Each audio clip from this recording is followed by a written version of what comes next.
So we are into mid-March now. I am going down the yard today to reinstall the lower part of my rudder fitting onto the keel. I took it off last weekend. There's a big bronze fitting that sits on the keel, and the rudder kind of sits on top of that fitting and is engaged with a small sort of 1-inch sort of diameter bearing. And this bearing has sort of worn down quite a lot over the last year. Didn't notice it last year when I took it apart, but this year when she came out of the water, I can move that rudder around quite a lot. There's easily a good sort of 1.5 mils, 2 mils worth of play.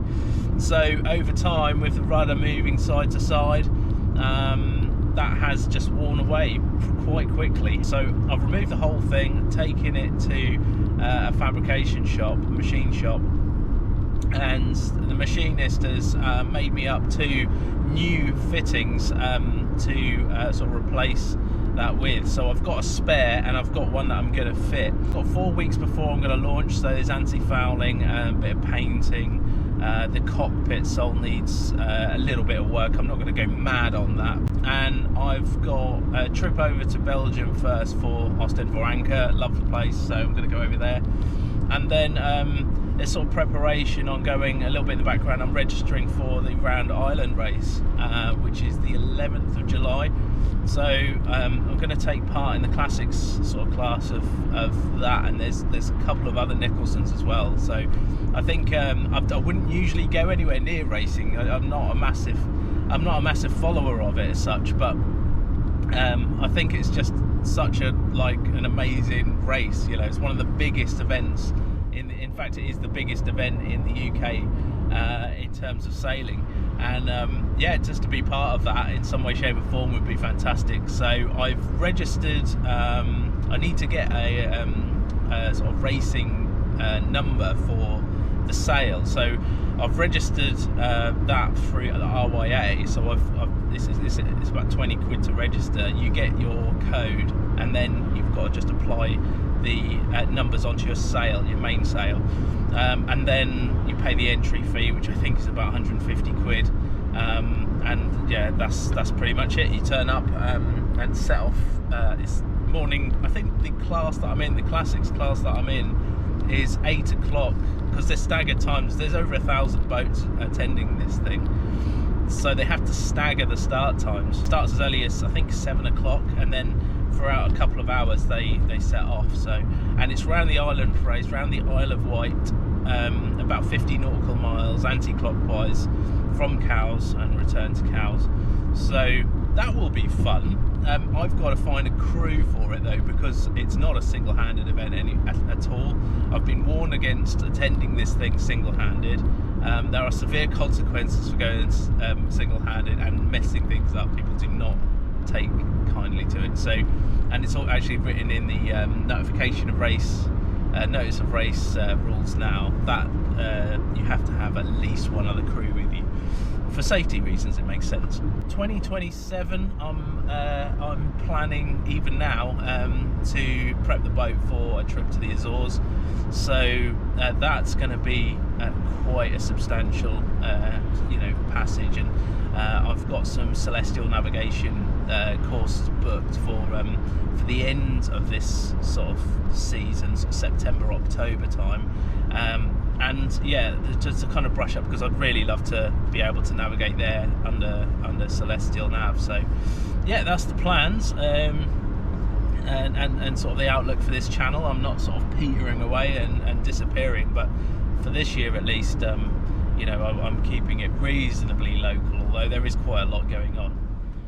So this is the site of the job. It's the lower section of the rudder, and that essentially goes in to this hole, if I can find it, like that, with very little movement. And as the rudder moves from side to side, that does so round this bearing. So what I've got to do first is just clean this area up as best as I can, and the inside of the keel shoe or the rudder shoe, and then we can start looking at applying some of this 291i Sikaflex and getting that back in position. Now the trick is to align these holes up with the holes in the keel. Last time I did this it was quite difficult to do that, so hence the reason for marking up the shoe before removal with some lines that carry on across onto the keel so that I know roughly where these all line up. So you can just see here just how much wear there was on the old bearing on the left to the new one. Yeah, there's a good, I'd say maybe a couple of mil off one side. There we go. Nasty.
Okay, so that is most of the Sikaflex removed, just got to do a little bit more here and there, and then we are ready to put this back in position.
So that's the first side.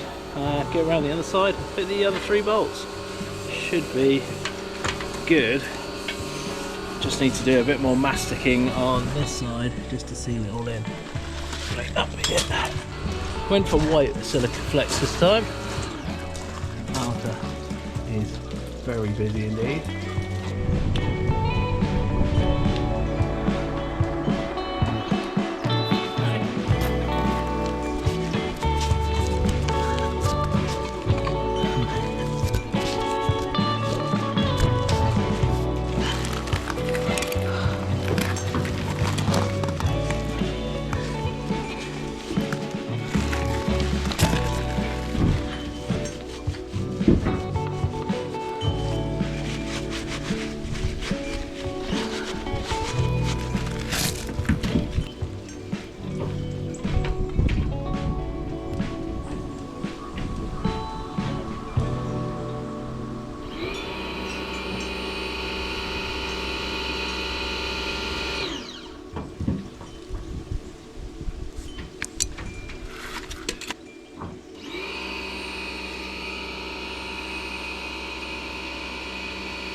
Okay, so that's the fitting back in position. Just gonna let that go a bit more tackier before I put another line of Sikaflex on there. But now you can see with that new bearing in, there's very little movement, side to side movement on the lower bearing on the rudder now. So that is another job done.